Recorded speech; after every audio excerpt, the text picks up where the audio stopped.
Dobrý den všem. Mě upřímně šokuje, co lidí je schopno takhle brzo ráno jít do divadla a sedět tam a poslouchat.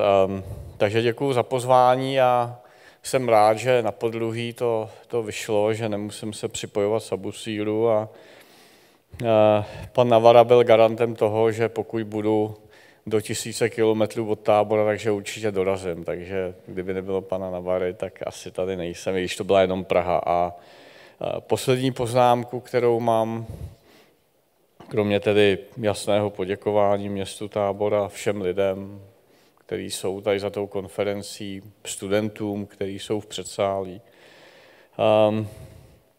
tak trochu poopravit tu Václavovu představu, že tu historii takhle překlopíme do budoucna. Já už bych asi nechtěl, aby jsme stavěli pyramidy. A tak ono to není tak úplně jednoduchý, ale já se k tomu dostanu. Začínám tady tou fotografií, která mě fascinuje, ač jsem ji naživo nikdy neviděl. Tak musel jsem ji sebrat na internetu, ale moc se mi líbí. Je to socha úředníka. Je to moderní umění, který stojí v Reykjavíku na Islandu. A podle mě je to nádherný symbol té dnešní doby. Jo, a vlastně příznak mnoha těch problémů. A některé ty snímky možná znáte, ale potřebuju, abych se dostal k tomu, co chci říct jaksi jinak dneska. Když se díváte na ten svět, tak vlastně už je strašně složitý to takzvaně pobrat všechno, protože ty informace na nás padají ze všech stran. Václav Moravec někde ve své knížce napsal, že zhruba v průměrně 8 hodin spíme, 8 hodin konzumujeme informace a těch informací je takové množství, že vlastně jenom ta filtrace ten mozek tak vyčerpá, že nejsme pak schopní často rozlišovat mezi tím, co je pravda, nepravda, relevantní, nerelevantní. A takový jednoduchý test, který každému doporučuji, který já jsem dělal a jako byl to tristní výsledek, je, že vstanete a řeknete si, co z toho, co jsem minulý den slyšel, viděl, jako má ještě relevanci. A zjistíte, že většina toho vlastně vám je úplně k ničemu. A tak takovéhle konference jsou určitě dobře, protože se můžete dozvědět věci, které aspoň někteří lidi považují za více relevantní než ostatní a někdy to bývá vítaná zkratka. Já se zabývám srovnávacím studiem civilizací jako archeolog a myslím si, že to má smysl. Myslím si, že ty civilizace mají hodně společného a o tom budu mluvit a budu mluvit o těch konsekvencích. A když to děláte, tak je důležité se soustředit na ty 3 hlavní části toho, co vlastně tu společnost tvoří, nebo ty nástroje k poznávání společnosti a světa, což jsou technické vědy, jsou to přírodovědné a jsou to společenskovědní obory. Já nemám rád to slovo humanitní, protože je to zavádějící podle mě. A teprve z té syntézy můžete říct, když se to povede, tak můžete se pokoušet dospět k nějakým závěrům. Samozřejmě ta archeologie má velkou nevýhodu, protože musí ty informace zpětně sbírat, jsou rozbitý, jsou rozšířený po všech možných částech té oblasti, kterou se zabýváte, jsou často neúplný. Takže je to de facto takový znovu skládání rozbitého vitrážového okna. A tady mám příklad nádherných vitráží z Remeše od Marka Šagala. A tam archeologie nikdy samozřejmě nedospěje. Vždycky budou nějaký okýnka chybět, ale nějaký políčka, ale o co se snažíme dělat tu mozaiku čím dál kompletnější a tak, jak jde čas, tak ona se zahušťuje. Ale jak říkám, je to proces, který nebude mít nikdy konec a k tomu ty políčka tvoří ta archeologie, tvoří je prostě poznání toho, jak funguje třeba přírodní prostředí, jak funguje společnost, jak fungují některé vědy, které jsme úplně zabsolutizovali, například ekonomie. A to dohromady teprve potom skládá nějaký obraz. A když chceme ty věci chápat, tak musíme mít na mysli, že jsou vlastně dvě dynamiky, které jsou odlišné, ale které se vzájemně prolínají a ovlivňují. Je to dynamika, kterou bych charakterizoval jako dynamika společnosti. A když to zjednodušíte, tak ta společnost se stává z nějakých institucí, stále žijeme v rámci států, což je asi to nejdokonalejší, co zatím se vymyslelo a dlouho to asi tak bude. Stejně jako s demokracií, poznání a technologie, pak tam je věci, které nejsou hmatatelné, společenská smlouva, legitimita těch lidí, kteří jsou vlastně postavení do těch rolí, které jsou jaksi vůdčí.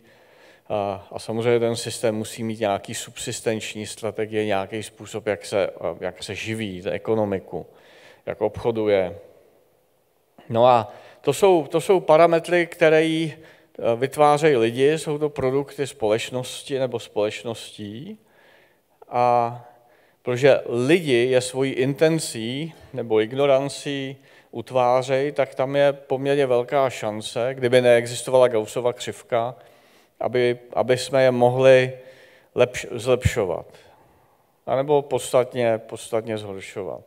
A to celé funguje v rámci nějakého přírodního prostředí, který má taky svoji dynamiku, makrodynamiku, doby ledový, meziledový, jako jemnější dynamiku, střídání třeba bondových period, což jsou periody, které trvají asi 12 let. A tam tu dynamiku ovlivňovat nemůžeme, ale můžeme ničit to přírodní prostředí. Ale to vlastně je něco jiného, než se snažit technologicky měnit třeba délku nějakých v úvozovkách cyklů.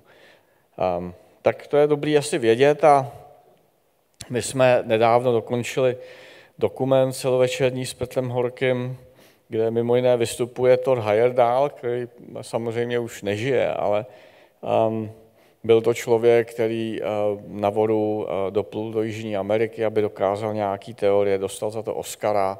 Ten film se jmenoval Kon-Tiki. Pracoval na Velikonočním ostrově, všude možně, slavný člověk. Já to říkám, protože třeba mý studenti nevěděli, kdo je Thor Heyerdahl, tak se omlouvám, pokud to tady připomínám. A Petr Horký s ním točil ještě v 90. letech a na začátku tohohle století. A už Thor Heyerdahl vlastně říkal, že jedna z těch největších otázek, kterou máme, je, jakým způsobem tu naší civilizaci udržet, protože je globální v mnoha aspektech. Samozřejmě jsou civilizační okruhy, čínský, ruský, západní a tak dále, ale svým způsobem jsme globální, protože kapitál může přetékat, jak chce. Máme komunikační nástroje, globální technologie, svým způsobem i celou řadu hodnot, takže ten svět skutečně v určitým způsobem je globální a taky víme, co se s tou globalizací může stát. Takže tahle otázka je samozřejmě zásadní, protože když ty aspekty globální civilizace začnou selhávat, tak víme, co se děje. Zažili jsme to za covidu, zažíváme to dneska trochu jinak v rámci geopolitiky. A teď se pokusím,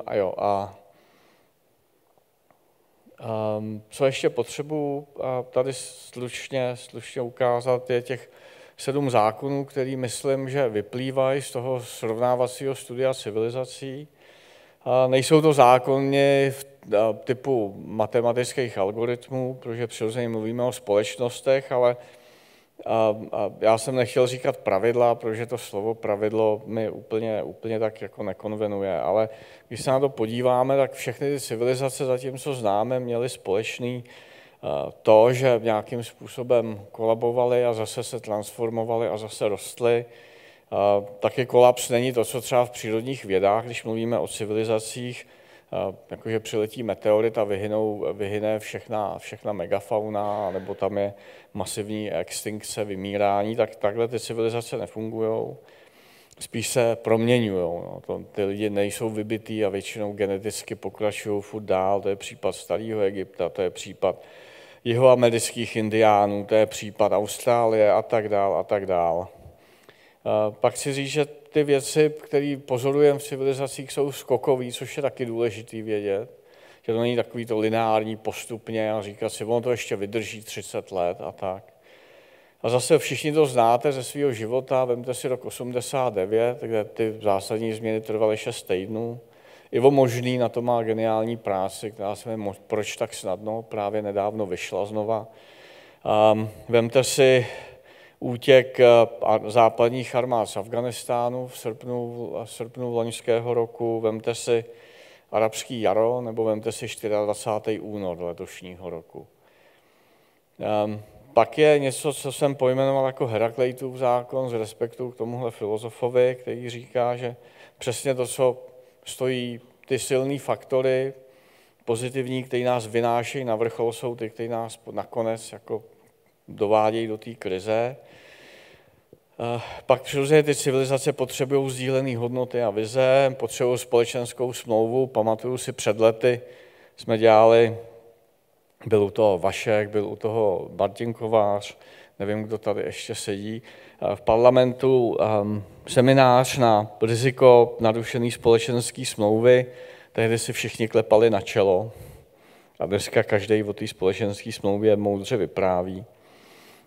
Je tady zákon energetický a technologický determinace, což se zase před lety vykládalo velice obtížně. Dneska tomu rozumí každý školák. A zákon adaptace, což dneska taky už každý chápe poměrně jasně. A co chci říct je, že těchto 7 zákonů, které byly evidentní už před lety, tak v roce 2016 a zase ty 2 pánové, který jsem jmenoval, celá řada dalších, typu Karla Řehky, Oty Foltýna, Matyáše Zrna, Mojmíra Hampla, byly u zrodu knížky, která se jmenovala Na rozhraní, vyšla v roce 2016 a popsala vlastně všechny ty krizové faktory, které se dneska dějou. Takže tenhle stát měl unikátní možnost náskoku 6 let. Nikdo ho nevyužil a jak tady mluvil pan náměstek, který tehdy ještě asi studoval, si myslím, protože vypadal hodně mladě, tak nikdo to nevyužil, protože tady nebyl žádný leadership, někdo, kdo by se opravdu z těch politiků zabýval tím, co se děje. A k té vizi Česka, a tak teď mi už trochu rozumíte, proč začínám hodně ze široka. Jedna z těch věcí, kterou tady chci říct vlastně v jedné větě je, že ta vize Česka vlastně musí, to je to mikro svým způsobem, a to makro je ta vize světa. A velice úzce souvisejí z jednoho jednoduchého důvodu, protože většina těch problémů je tak globálních a tak velká, že se musí řešit globálně, jinak to nezvládneme. A o tom mluvil právě Thor Heyerdahl. Je to třeba oteplování, znečišťování ovzduší, který třeba Evropská unie, a tady jenom odbočím, já jsem zastánce Evropské unie, samozřejmě, není za mě jiný volby. Ale na úrovni Evropské unie řešit produkci CO2, když my produkujeme zhruba 8% světového CO2, nedává smysl. No, to nedává smysl. Ty věci se musí dělat opravdu globálně. A k tomu se dostávám, a je to i o politice, o leadershipu, o tom, jak si organizujeme společnost. Je důležitý nejdřív řešit, kdo se tím bude zabývat, kdo bude čelit těm úkolům. A pak teprve co, protože od kvality těch lidí, od kvality těch týmů, od kvality těch komisí, což je taky hrozný slovo, se odvíjí to, co budou řešit a jak. A když začneme špatně, když tam budou lidi, kteří na to nemají, tak to nevyřešejí. Takže je samozřejmě strašně důležitý, kdo to bude. A tady se dostávám vlastně k tomu, co je ten leadership, tak ta zažitá představa je za poslední desítky let, že pozbíráte nějaký lidi, narvete je do autobusu, odvezete je na Young Leadership Forum, někam do hor nejlépe, tam od čtvrtka do neděle poslouchají nějaké vyprávění, večer se vždycky zdunějí, že jo? ráno v 10 nezačínají v 9 většinou, jo, ale v 10 a v neděli odpoledne dostanou diplomy Young Leader nebo Leader, jo. Vlezou do toho autobusu, který odveze zpátky a řidič, když to všechno vyklopí v tom městě, odkud jsou, tak si oddechne, že ten autobus dojel čistý. Tak takhle se leadership nedělá. A leadership se vůbec nedá dělat, rozhodně v krátké době. A já jsem dlouho vlastně v rámci antropologie hlavně hledal politologie, definici leadershipu, ale nakonec jsem skončil v Polynésii u náčelníků, tam na tamních ostrovech a tam vlastně, když chcete být tím náčelníkem, tak musíte mít tři vlastnosti. Je to mana, je to tohunga, k tomu říká, je to toa. Přičemž něco se nedá koupit ani naučit. Ani když máte 10 diplomů, tak to nezískáte. Jo? Máte jenom ty diplomy, které nic neříkají. A ta mana, to je nějaká životní energie, to znáte, když jste třeba na nějaké sešlosti a přijde tam vysportovaný, na míru padnoucích šatech muž, žena. Asi nechci, abych říkal bytost, že ne.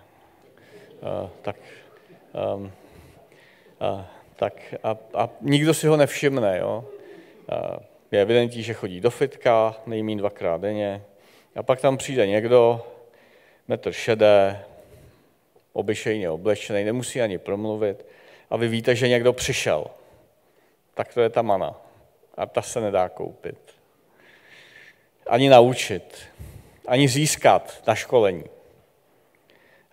Pak musíte mít nějaké zručnosti a vlastně říká se anglicky skills, zkušenosti. A to je něco, co z části máte k tomu predispozici, ale musíte se to učit, musíte dělat chyby, musíte prohrávat a trvá to obvykle roky, než tohle získáte a pak jsou to morálně volné vlastnosti a ty taky z části máte, z části se to dá naučit. A co je asi nejdůležitější je, že i když tohle všechno máte, tak nemůžete říkat, já jsem lídr. Ale to okolí vás musí začít jako rozeznávat, respektovat, protože máte nějakou vnitřní integritu, dlouhodobě děláte věci, které dávají smysl, i když nemusí být krátkodobě ziskutvorný, ať pod ziskem si představujeme cokoliv. A trvá to dlouho, až na výjimky. Tak to je podle mě ten leadership, o kterém tady mluvili pan náměstek. A v Česku, a to je to mikro, kam směřujeme, tak v Česku paradoxně my ten leadership furt hledáme hlavně v oblasti politiky, což už v těch nejvyspělejších zemích je dávno passé. Samozřejmě jsou důležitý profesionální politici, kteří umějí to řemeslo, lidi za nima jdou, dokážou si je získat, jsou to lídři, těch je bohužel málo. Ale jsou schopní taky zároveň komunikovat to, co vymyslí tady Vašek Cílek, nespí Václave, Martin Kovář a další. Protože vědci často zase nejsou dobrý politici a já bych mohl vyprávět, když něco řeknu a pak mě to 2 roky mrzí, protože bych to řekl špatně, ale protože jako všichni jsou jako pobouření. Tak ten leadership dneska vlastně víc se eruduje v těch nejvyspělejších zemích, samozřejmě v oblasti technologií, startupů, vědy a samozřejmě taky vojenství. My to nemáme moc rádi samozřejmě, ale jméno David Petraeus třeba znám jako celý západní svět. Jo. Tak. A dostávám se i ke kvalitě institucí, což je zásadní problém jak v Česku, tak ve světě, a jsou to propojené nádoby. Organizace spojených národů, která byla založena v roce 1945, především, aby zabránila válce na světě. V současné době má 190 plus států, má různé rady, patří tam i organizace typu Světové banky, patří tam UNICEF, spousta dalších, modlí přilby, ale když se podíváte do historie, tak Spojený národy, jejíž hlavní sídlo ve Spojených státech v New Yorku stojí na původně soukromém pozemku, který darovala Rockefellerova rodina, tak většinou o nich slyšíme buď ve spojitosti s modlými přilbami, které někde jsou, ale přihlížejí tomu, jak se tam ty strany vyvražďujou, vis Afrika, nebo v souvislosti se shromážděním Spojených národů, kde je i Rada bezpečnosti, která je úplně bezzubá, protože v ní sedí Rusko, takže jakýkoliv rezoluce jsou skoro vyloučený. A co je důležité je, pokud vím aspoň, Spojené národy nevylučují státy ze svého okruhu, pokud třeba se provinějí organizovanýma zločinama proti lidskosti a tak dále. A všichni víme, o čem mluvím. Takže kvalita, legitimita institucí, to je to, o co v dnešním světě jde, protože ten svět potřebuje řešit globální problémy, ale máme na to instituce, které podle mě potřebují obrovský refresh, restart. Protože jak si v rámci Heraklejtova zákona se vyčerpalo to původní a potřebují nový obsah. Neříkám úplně jiný, ale potřebují ho updateovat po nějakých 80 letech. A je to o těch vizích, protože společnost, když nemá vize, tak končí. Stejně jako když nemá společenskou smlouvu, jako když nemá zdroje, a tak bych mohl pokračovat. Takže těch 7 zákonů se vlastně prolíná, ať už je to v tom mikro nebo makro. Naproti Commonwealth, a možná o tom bude mluvit Martin, je organizace, která je podobná, nicméně mnohem dynamičtější, mnohem blíž lidem, protože jednak spojuje ta vize jednoho symbolického lídra.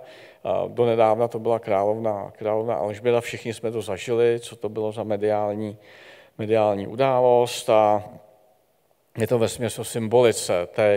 Commonwealth sdružuje asi 2,5 miliardy lidí a skutečně svojí legitimitou tím, co dělá reálně, když se i podíváte na ty data, tak zjistíte, že je mnohem blíž lidem, organizuje v rámci těch 2,5 miliardy sportovní velké události, hry Commonwealthu, má velmi reálnou pomoc menším státům, který ho tvoří.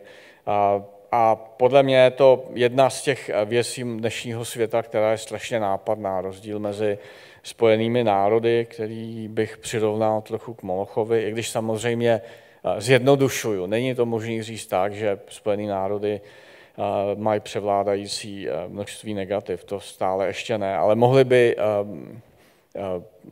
pracovat mnohem líp a být mnohem blíž lidem. To je to, co chci říct. Na rozdíl od Commonwealthu, který v tomhle je mnohem úspěšnější, přesto, že to je taky 2,5 miliardová organizace přes 5 světových kontinentů. Grónsko tam není, ale Grónsko patří samozřejmě Dánsku.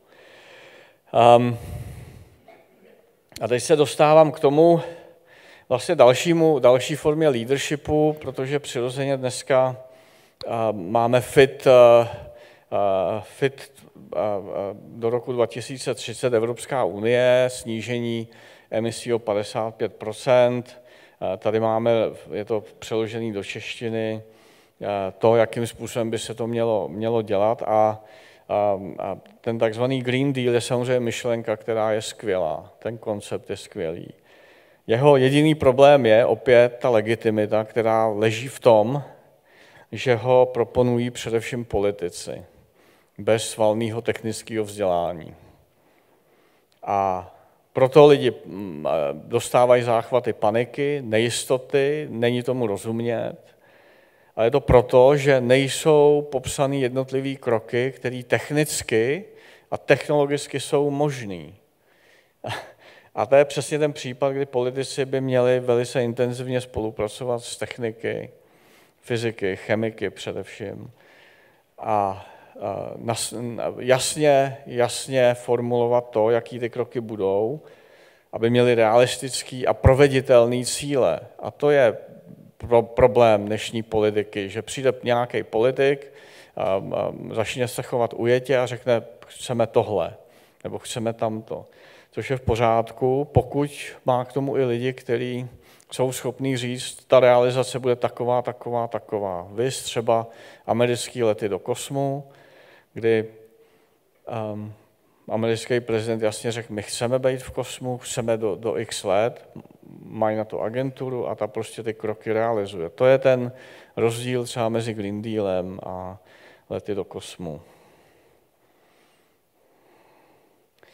To, co si myslím, že budou ty problémy, které už řešíme roky, jak jsem řekl, v roce 2016 ten tým o těch věcech, které se dneska jako objevily a najednou na to koukáme, tak byly jasně definovaný. Takže lze používat studium dlouhých časových řád, civilizací a těch 7 zákonů k tomu, abychom mohli říct, co je pravděpodobný, že se stane. Ne to, co se stane, nikdo nemá křišťálovou kouli, ale je možný jako vytřídit ty scénáře, které jsou pravděpodobnější. A tím bychom si byli bývali, když se ohlídnu zpátky, ale nemusím si vymýšlet, protože ty data, je to popsané, je to 300 stránek popsaných textů, tak jsme si mohli spoustu věcí ušetřit, včetně třeba těch problémů s plynem a tak dále. Takže přirozeně, a bude o tom mluvit určitě i Václav, voda, energie, udržitelnost, legitimita, leadership a vize, to jsou všechno věci, kde prostě můžeme být mnohem lepší. A samozřejmě demokracie a společenská smlouva, protože často slyšíme, a to je velice důležité v tom našem mikru, že demokracie je koncept, který nefunguje a že bychom měli hledat něco jiného. Já říkám rozhodně ne, to je jako deviantní tvrzení. Demokracie jako koncept je úplně v pořádku, ale demokracii vždycky tvoří lidi.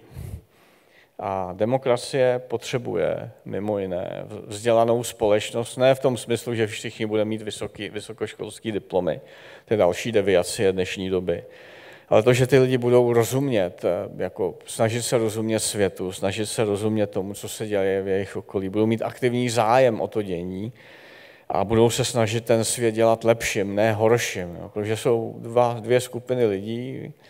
Ty, co šíří entropii, sedí v hospodách a nadávají a vypijou 3 piva za 100 pade, 3krát týdně třeba, ale pak mají problém s televizním poplatkem. Demokracie potřebuje samozřejmě vizi a potřebuje leadership.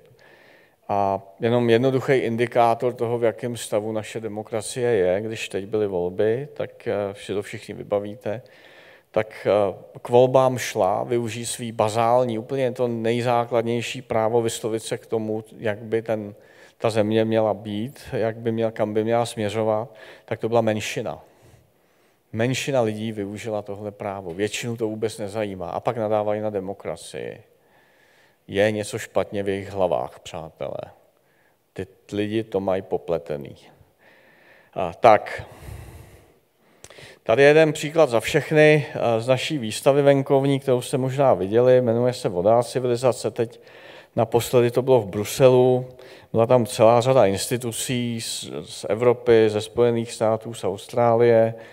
A ty obrázky jsou důležité, protože ukazují jako různé formy plastů v tělech zvířat, plastové ostrovy v Pacifiku, a některý další. A to je velice důležitý, protože si musíme uvědomit, že při řešení problematiky třeba s vodou, což přichází znova a znova, a Václav tady o tom bude mít nádhernou přednášku, protože to řeší vlastně celý život, tak je důležité si uvědomit, že samozřejmě to zacházení s vodou, stejně jako s energiema, je věc vzdělanosti, protože čím máte vzdělanější společnost, v tom smyslu, jak jsem o tom mluvil, tím je ten problém menší. Jo. Když třeba jsem v Egyptě, tak tam je to jasně vidět na vesnicích. Že vědějí, že mají málo vody, ale to jejich chování je naprosto hrozný. A samozřejmě i zacházení s vodou, podle toho, jestli jste v Saúdské Arábii nebo v Německu, se naprosto liší, stejně jako s energiema, protože zase slyšíme o tom, jak nejlepší zdroje energie a nejčistější jsou vodní. A zase je důležité mít na mysli tu geopolitiku, protože v Čechách z vody se vyrobí zhruba 5% elektrické energie, v Norsku je to 95%. 95%, tak samozřejmě ty paušální návrhy, aby každá země vyrobila tolik a tolik energie z toho a z toho zdroje, prostě nedávají smysl. A co nás určitě čeká, si myslím, je změna narrativů. My máme furt ty zajetý pekelný představy, jedný z nich tady budu mluvit a důležité je ale si uvědomit, že jsme první civilizace vůbec v historii téhle planety, která většinu toho, co vyrobí, nedokáže buď vrátit do přírody nebo zrecyklovat. Šílený problém. Jo. My lítáme do vesmíru, máme Google a lítáme do Austrálie, na Nový Zéland, peníze jsme schopni převízt ve vteřině tady odtud do Grónska, když to zjednoduším. Ale to, co vyrábíme, neumíme vracet. Tak zase k tomu mikrosvětu, to tady sedíte, tak většinu toho, co máte na sobě, tak většina toho se nedá recyklovat, protože obsahuje umělé látky, umělé produkty. Takže 90% veškerého šatstva nebo látek, který vyrobíme, buď spálíme, nebo hodíme někam na nějakou skládku, protože to neumíme zrecyklovat. A takhle by se dalo pokračovat. A co chci říct, tenhle text je dlouhý, tak ho nebudu číst. Nicméně zhruba do konce druhé světové války svět, kromě bakelitu, masově nepoužíval plasty. Což je velice zajímavý.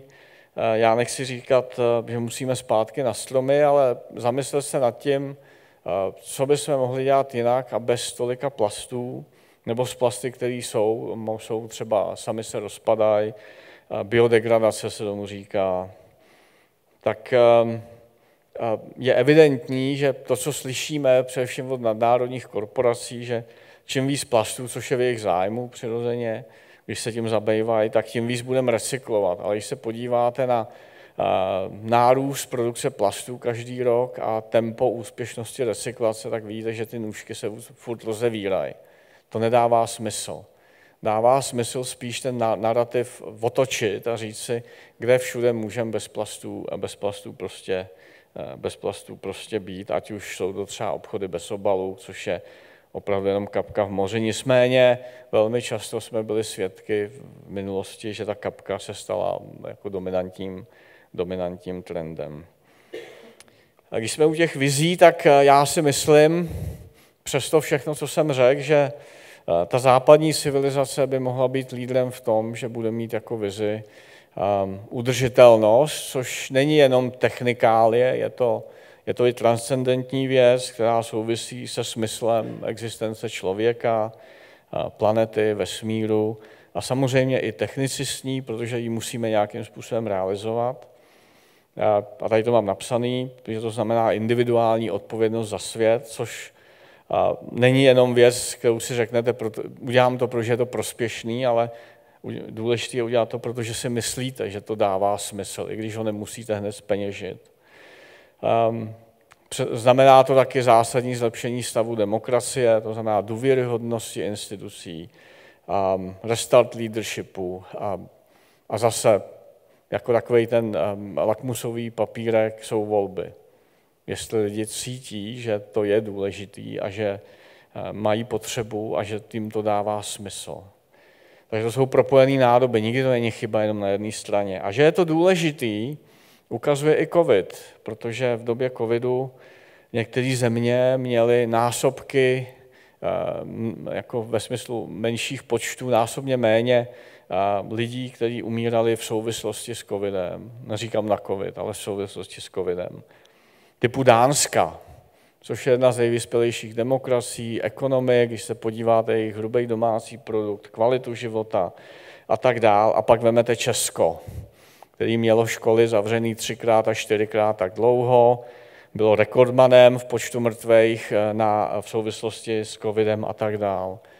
Protože v Dánsku se nestalo, že by politik vystoupil v 7 večer v televizi a řekl, jak je důležitý být doma a vyhrožoval, co všechno se stane, a pak v 10 večer prostě vystupoval z limuzíny někde a šel do hospody. Jo.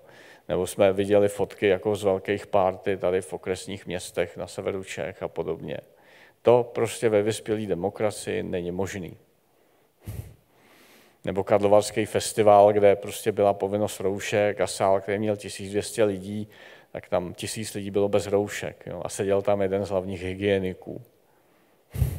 To prostě není možný. Kdyby to bylo v Německu, tak ten sál je do hodiny zavřený Bundespolicií a všichni jdou na 10 dní domů a budou mít problémy. U nás ne. Tak to chci říct tím tou udržitelností, protože civilizace, když nemají vizi nějakou, tak prostě upadají a myslím si, že dobře víte, o čem mluvím. 34 minut, tak já už budu končit pomalu. Ještě tam mám... Problém taky je, že ty naše východiska k rozhodnutí často vycházejí z doporučení nebo z takzvaných analýz Světového ekonomického fóra. Nevím, jestli si rádi čtete tabulky, ale tohle je něco, co je hodně typického. Já tomu říkám retrográdní projekce, která prozrazuje, jak to ekonomický fórum funguje. Oni totiž vždycky v daný rok, když říkají, co se stane, nejpravděpodobněji ve smyslu dopadu nebo pravděpodobnosti příští rok, tak ti ekonomové projektují svoji aktuální zkušenost do té budoucnosti. A abych to dokázal, tak se můžu podívat na rok 2007 nebo 2008, protože v roce 2007 v srpnu začala ta velká ekonomická krize, kdy skolabovaly největší dva fondy, Bear Stearns ve Spojených státech, potom 2008, banky a tak dále. A tady vidíte, že vždycky rok předem prostě nikdo neviděl, že by to zhroucení cen aktiv nastalo. Ale v roce 2009 a 2010 to už tam je, protože to zažili v roce 2008, kdy vymýšleli rok 2009.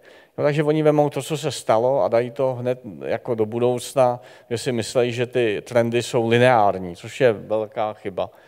A potom třeba typický příklad je rok 2011 zase, kdy my víme, že bouře, cyklony, velký jako extrémity ve výkyvech klimatu byly v roce 2010, skolaboval trh s obilím a tak dál, ale v roce 2011 prostě jako na potvoru to nebylo. Takže to zase nevyšlo. Jo. Tak tomu já říkám vlastně retrográdní projekce a pokud je tady někdo psychiatr, tak ví, co to je Amesova místnost. Ten příklad je vpravo. Ta místnost znamená, že vlastně namalujete něco, co má konkrétní jako reální prvky. Je tam člověk a kočička a klika a obraz a okno a strop a tak dál, ale ty vztahy mezi nimi jsou tak nereální, tak jako pokřivený, že ten obraz nedává smysl, když na něj koukáte. A takhle to často je s doporučeníma těchto organizací, kdy oni něco řeknou, ale ono to vlastně v rámci těch dlouhých časových řad nedává smysl. To tím chci říct. A tragédie je, že tyhle tabulky používají jako vlády a korporace a všichni možní pro to, aby se rozhodovali a něco udělali. A když máte špatný východisko, tak nemůžete udělat správný rozhodnutí. A v tom já vidím vlastně smysl té archeologie dlouhých časových řad a výzkumu civilizací. Tak a teď, když se vlastně vrátím k těm 7 zákonům, ať už je to mikro, náš osobní život, nebo společnost, stát, nebo můžeme jít ještě dál v tom makru až po planetu, tak je důležitý si asi říct, že krize nebo kolaps neznamená konec, ale je to restart. To je to, jak občas devianti v médiích mi říkají, že kážu zánik, jo, furt dokola. Ale vlastně a dneska to zažíváme, že velká krize je jenom skokovitý propad, náhlej propad ve zdrojích, když ten systém nemá zdroje, který potřebuje, aby si udržel tu složitost, nebo aby ji ještě zvyšoval, jo, protože chceme lépe léčit, lépe studovat, mít lepší počítače, lepší telefony, lepší dovolený a tak dále, lepší jogurty, tak potřebujeme energii. Jednou z nich jsou peníze třeba, ale když nejsou, tak prostě není jako... To není ideologie, to jsou data, prostě tak ta společnost se, když to trvá dlouho, musí zjednodušit. A to je ten kolaps. Když je to hluboký propad k té jednoduchosti, směrem k jednoduchosti, tak se tomu taky říká kolaps. Ale jak říkám, není to vyhynutí, není to zkáza. Ta krize má jako velice pozitivní účinky, protože ukazuje jako v zrcadle, když se podíváte ráno, já to nedělám a vím dobře proč, ale když se podíváte do zrcadla, tak máte ten obraz. Proto to nedělám. Ale v těch společnostech, když to uděláte, tu analýzu, tak víte, co děláte špatně, co nefunguje. Viz ruský plyn. Věděli jsme to roky Říkali to i Američani, kteří vždycky v Evropě pak ten bordel uklízejí, že jo, viz 20. století. Nikdo to neposlouchal, protože to bylo levný. Všichni věděli, že je to špatně. Všichni byli sticha. Nikdo to neřešil. Takže krize je obrovská příležitost dělat věci líp. Pokud máte děti, rodinu, tak asi se budete snažit, aby ta budoucnost pro ně byla lepší, než třeba pro nás. Doufám, věřím. Skoková změna, další pozitivní zpráva. Když budeme dělat věci, kterým věříme, mají smysl, jsou pozitivní, tak se může stát, že prostě ze dne na den ta situace se promění k lepšímu. My jsme teď bohužel byli svědky těch proměn k horšímu, ale já jsem velmi, velmi pozitivní v tom, že se to může zlepšit. Skokově. Herakleitův zákon znamená vlastně, že ty řešení nikdy jako neskončíme s tím. Teď řešíme třeba konec závislosti na ruském plynu. Za pár let budeme řešit konec závislosti na drahých prvcích, které se dávají do elektromobilů a který jejich ložiska kontroluje Čína. Nebo budeme řešit závislost na katarském plynu. Prostě je to neustále, nikdy to není tak a s tím je potřeba se smířit, že přijde osvícená hlava, řekne, takhle to bude, my řekneme, tak a 1000 let je to vyřešený. Ne, prostě. Problém je, že ta Eva tomu Adamovi dala kousnout do jabka a tím zašly naše problémy. Ale proto máme, doufám, že tady není nějaká Eva, no, ale pokud jo, tak si od ní neberte jabko, prosím vás, aby to nebylo ještě horší. Takže vlastně proto máme od vesmíru tu šedou kůru mozkovou, aby jsme ji využívali. A o to máme taky to srdce, protože když se podíváte na největší krize v dějinách, tak zjistíte, že se neřešili jenom, nevyhrávali technologiemi, ale srdcem, vizí. Proto se tahle krize vyhraje. Ale to je věc právě toho, kdo ten leadership snad má. Sdílený hodnoty a vize, tak tady v tom sále to asi nemusím opakovat, co to znamená. Stejně jako kolabující společenská smlouva, která u nás byla frapantně narušená politiky a vládama před náma, který tady uvrhli skoro 1 milion lidí do exekucí, včetně dětí. Mně se velmi často stalo, že paní si nepřečetla 8 stran petitem, dostala 80 000 a za rok na to neměla domeček. Tohle tady bylo tolerovaný. Lichva. Tohle vyspělá společnost nedělá. Stejně jako ve vyspělé demokratické společnosti si neumím představit, že by byly tisíce dětí, jejichž rodiče nemají na obědy ve školních jídelnách. Nejsme vyspělá společnost. Nejsme. Máme děti v exekucích, máme děti, co se nejsou schopní najíst ve škole. Nejsme vyspělá společnost. Dobrá zpráva je, že máme spoustu věcí ke zlepšování. Množství a dostupnost zdrojů, nemusím opakovat, co to znamená. A samozřejmě, když delegujeme kontrolu našich zdrojů na zemi, která nevyznává stejné hodnoty, tak se staneme otrokama. A my v tuhle chvíli na přechodnou dobu jsme otrokama. No a na proměny přírodního prostředí zase neříkám nic nového, je potřeba se přirozeně adaptovat, nebo na proměny, jakýkoliv proměny prostředí, ve kterém žijeme, ve kterém existujeme, tak pokud se neadaptujeme, tak skončíme. Proto taky nejdéle existující společnost, to není civilizace, ale společnost, jsou původní obyvatelé Austrálie, který dnes na základě posledních nálezů v oblasti Darwinu, tam jsou 60 000 let. A zase odbočím, jak to úžasný český příběh, protože jeden z největších znalců těch původních obyvatel Austrálie byl jakýsi George Chaloupka, Jiří Chaloupka. Možná Vašek ho potkal, protože to byl hydrogeolog. Slavný člověk, tady ho skoro nikdo nezná, v Austrálii dostal státní pohřeb, protože těm domorodcům v severním teritoriu nacházel nový zdroje vody, tak oni ho považovali vlastně za jakýhosi svýho kleký Petru a všechny svý posvátný místa, kam my nemůžeme, protože jsou posvátný do dneška, tak mu je ukázali a on se napsal nádherný knihy o jejich jako světě a myšlenkách a tak. No a tímhle už končím. Je to vlastně odkaz na jednu antickou moudrost, která říká, že velká společnost je taková, ve které muži sázejí stromu, oni vědí, že v jejich stínu už nebudou odpočívat. Tak to bych přál nejen Česku, ale nám všem a vlastně celému světu. Děkuji za pozornost.